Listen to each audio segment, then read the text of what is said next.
இப்போ இன்றைக்கி நம்ம செய்கிறதுங்க முருங்கைக்காய், கத்திரிக்காய், உருளைக்கிழங்கு போட்டு சாம்பாருங்க. சாம்பார் எப்படி வைக்கிறதுன்னு நம்ம பார்க்கலாங்க. அதுக்கு தேவையான பொருட்கள் பார்க்கலாம். சரிங்களா? பருப்புங்க, ஒரு டம்ளர், சின்ன டம்ளரில் ஒரு டம்ளர் பருப்புங்க. வெங்காயம், தக்காளி, கடுகு, சீரகம், வெந்தயம், சாம்பார் தூள், உப்பு. சாம்பார் தூள் 1 ஸ்பூனுங்க. இந்த ஒரு டம்ளர் பருப்புக்கு 1 ஸ்பூன் போதுங்க சாம்பார் தூள். என்னோடது சூப்பராக இருக்குங்க. 1 ஸ்பூன் போதுங்க. தேவையான அளவு உப்பு, 1.5 ஸ்பூன் உப்புங்க. புளி சிறிதளவு, மஞ்சத்தூளுங்க. அப்புறம் மல்லி, கருவேப்பிலை, பெருங்காயம், புளிங்க. புளி சின்ன கோலி குண்டு அளவுங்க, கொஞ்சமாக ஊற்றினா போதுங்க. அப்போ தான் சாம்பார் நல்லா இருக்குங்க. தக்காளி கொஞ்சம் நிறையா போட்டுட்டு புளி கம்மியாக போட்டால் சாம்பார் சூப்பர் டேஸ்ட்டாக இருக்குங்க. சரிங்களா? இப்போ பருப்பு இந்த பருப்பை நல்லா கழுவிட்டுங்க, மஞ்சத்தூள், விளக்கெண்ணெய் போட்டுங்க, ஒரு 3 டம்ளர் தண்ணி ஊற்றி நான் வேக வச்சு இப்படி ரெடி பண்ணி வச்சுட்டேங்க. இப்போ நம்ம சாம்பார் தாளிக்கிறது எப்படின்னு பார்க்கலாங்க. ஒரு பாத்திரம் வச்சுட்டேங்க. ஒரு 3 ஸ்பூன் எண்ணெய்ங்க, 3 ஸ்பூன் எண்ணெய் ஊற்றிருக்கேங்க. இப்போ இந்த கடுகு, வெந்தயம், சீரகம் இருக்குது இல்லைங்களா, அதை போட்டுக்கலாங்க. பாருங்கள், பொரியுதுங்க. பொரியுதுங்க. இப்போ நம்ம பெருங்காயம் போட்டுக்கலாங்க.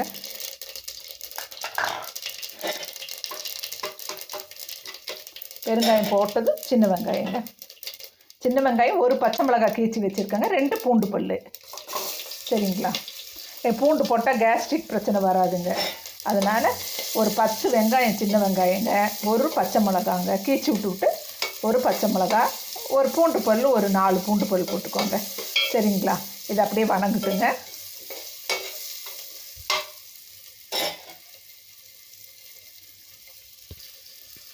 இப்போ நல்லா வணங்கிட்டு இருக்குங்க. இப்போ நம்ம காயெல்லாம் போட்டுக்கலாங்க. பாருங்கள், முருங்கைக்காய், கத்திரிக்காய், ஒரு உருளைக்கிழங்குங்க, ஒரு கத்திரிக்காய், ஒரு முருங்கைக்காய் போட்டிருக்கேங்க, ஒரு உருளைக்கிழங்கு போட்டிருக்கேங்க. சரிங்களா? இதை நல்லா அப்படி வணக்கிக்கலாங்க.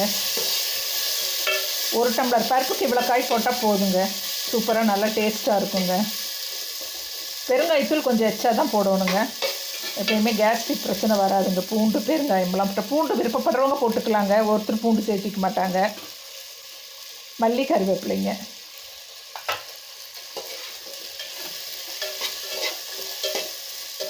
வணங்கிட்டுங்க கொஞ்சம். உப்பு, தக்காளி போட்டுக்கலாங்க. நல்லா 2 தக்காளிங்க பொடியாக எடுத்து வச்சது.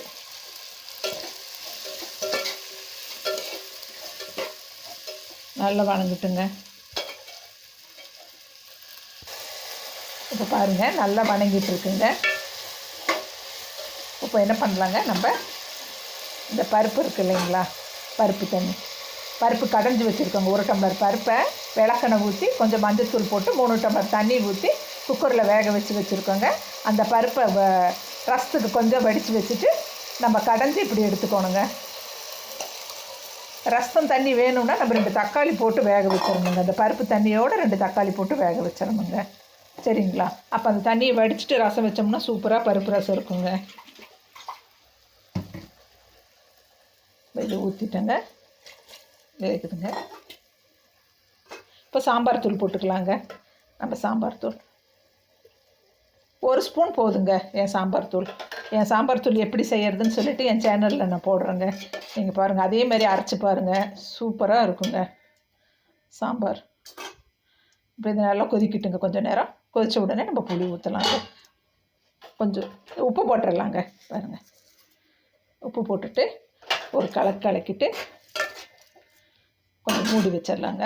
வேகட்டும். வெந்தது கொஞ்சம் நேரம் வெந்த உடனே அப்புறம் புளி ஊற்றினா போதுங்க. இப்போ எப்படி வெந்திருக்குன்னு பார்க்கலாங்க. நல்லா வெந்துருச்சுங்க.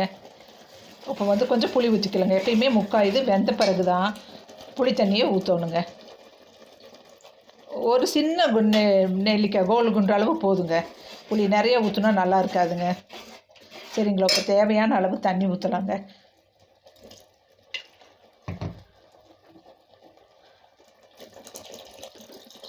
சாம்பார் கெட்டியாக இருக்கு இல்லைங்களா, கொஞ்சம் தண்ணியாக ஊற்றிட்டு ஒரு 1.5 டம்ளர் தண்ணி ஊற்றணுங்க. இப்போ சாம்பார் வேகட்டுங்க. வெந்ததுக்கப்புறம் எப்படி இருக்குன்னு பார்க்கலாங்க. மூடி வைக்கலாங்க.